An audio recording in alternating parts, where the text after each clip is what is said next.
What makes a racing game good? Or a better question could be, what makes a racing game stand out from the rest? On the surface, making a game about driving cars fast sounds simple, right? All you need is the road and cars that the player can interact with. That's how they basically did it back in the day. One of the earliest examples of racing games is Grand Track 10, made by Atari. It was an arcade game featuring a top-down view of a car navigating a track. The hardware limitations meant graphics were very basic and gameplay was rudimentary. Try to release a game like that in this era would probably lead to a studio being shut down and the budget being like 50 million or something like that. Another iconic title was Night Driver 1976, one of the first games to simulate first-person perspective driving. The graphics were simple, with white rectangles representing the road edges. These games worked and were loved because they were made in an era with limited computational power, which meant that games were primarily simple, monochrome, with minimum details.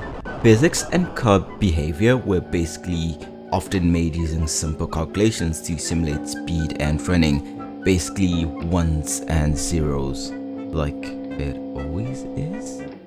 Now, this isn't a history lesson about the evolution of racing games or the death of arcade racing games. No, this video is about Need for Speed Hot Pursuit 2010 and how much it sucks at what it tries to be, a decent video game if that makes any sense. But to understand why this game sucks, first we need to take a trip back in time to where it basically all started. Need for Speed Hot Pursuit 2010 is a reboot of one of the most iconic sub-series in the Need for Speed franchise, mainly inspired by these three games: Need for Speed Hot Pursuit 2, Burnout Revenge, and Need for Speed 3. Hot Pursuit was going to be developed by Criterion Games, the studio behind the Burnout series. Now already there's a problem here.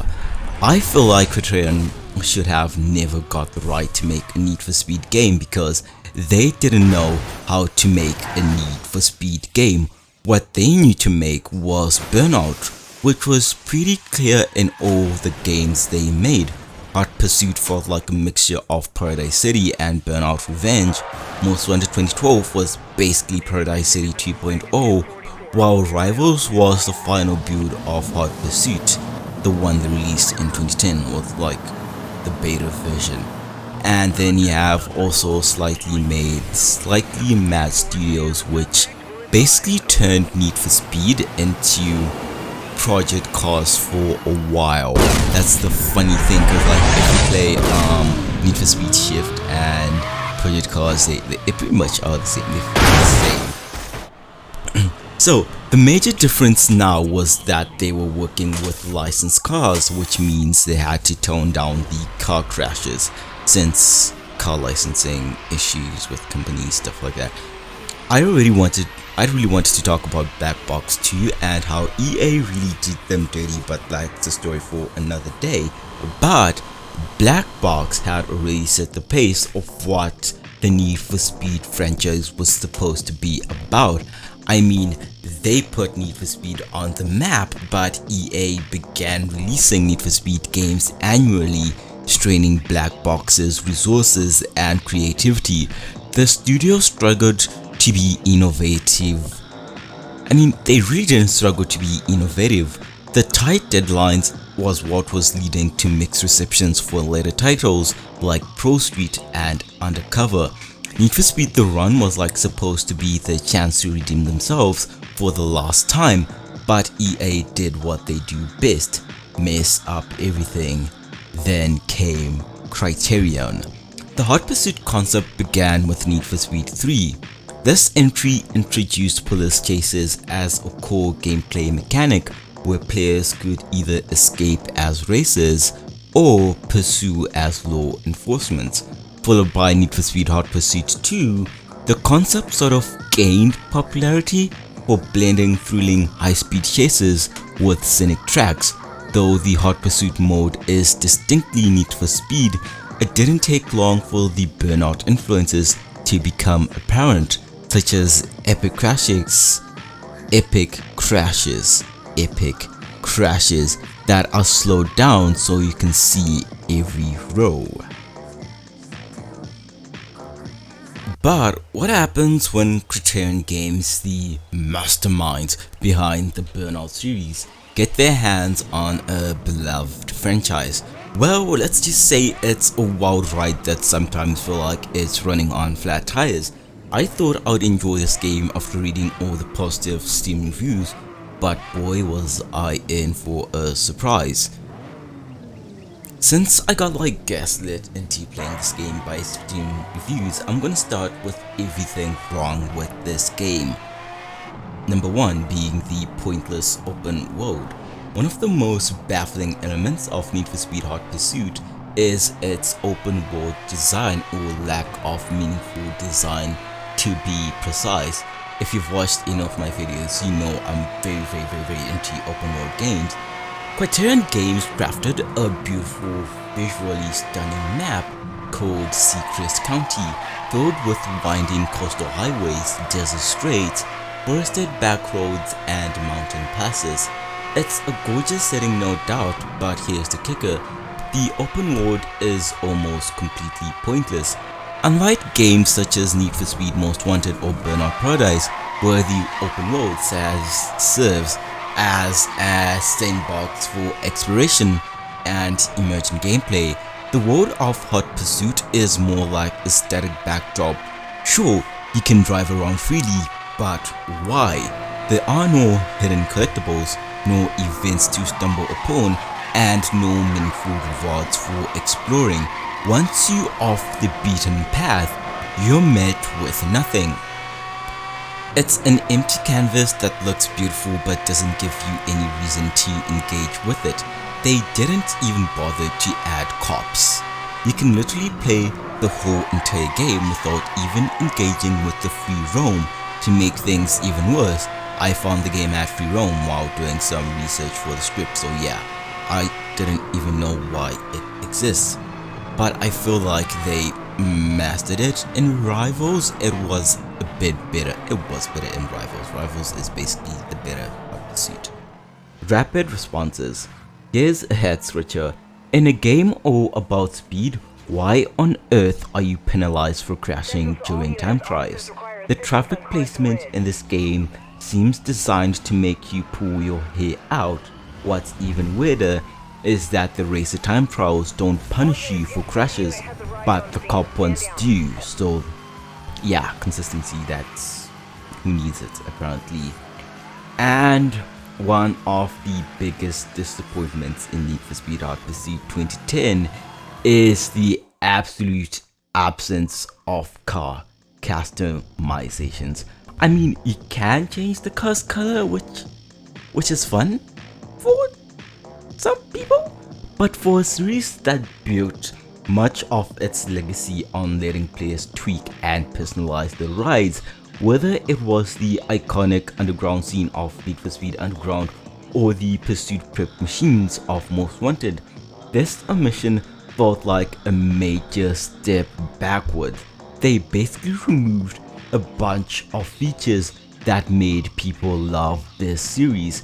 Criterion Games made it clear early on that Hot Pursuit was focused on the thrill of the chase, not garage tinkering.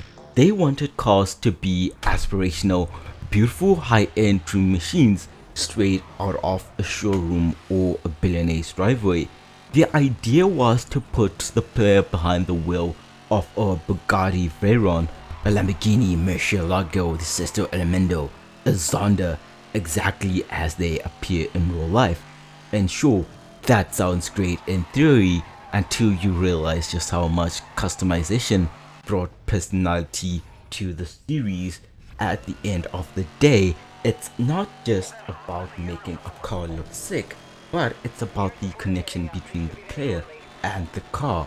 Basically, you making your dream build, which is what I think why some of the most popular Need for Speed titles are the one like in the black box era because that customization thing really was like important. Another thing I hate is how much the handling sucks, and it introduced break to diff handling to the franchise. This was the first to have that feature. Criterion opted for a shitty drift system that often feels out of place in a high-speed chase game. Initiating a drift is as easy as tapping the brake or accelerator, but it's so exaggerated that it undermines the sense of control.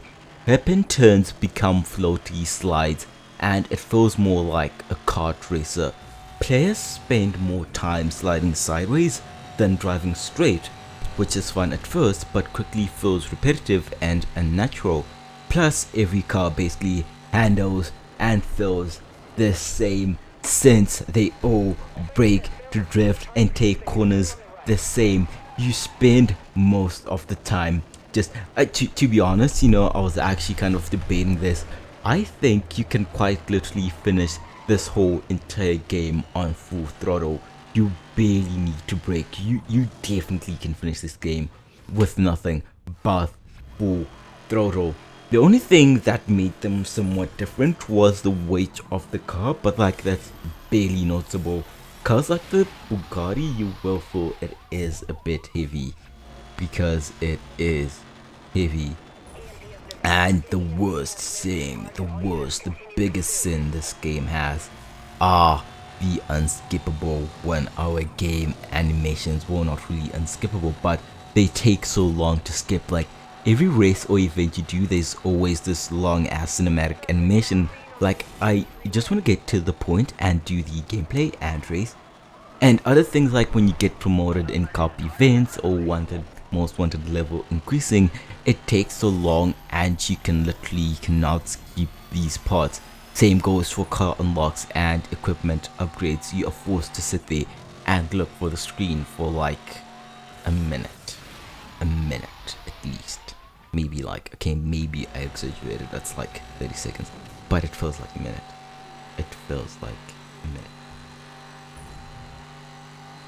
Now, not everything is bad in the game. Obviously, there are going to be some aspects which were actually good, so this is what I think makes the game at least enjoyable for the 30 minutes you actually play it.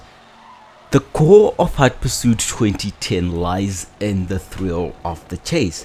The cat and mouse gameplay between races and police is elevated by the sheer variety of tools at your disposal.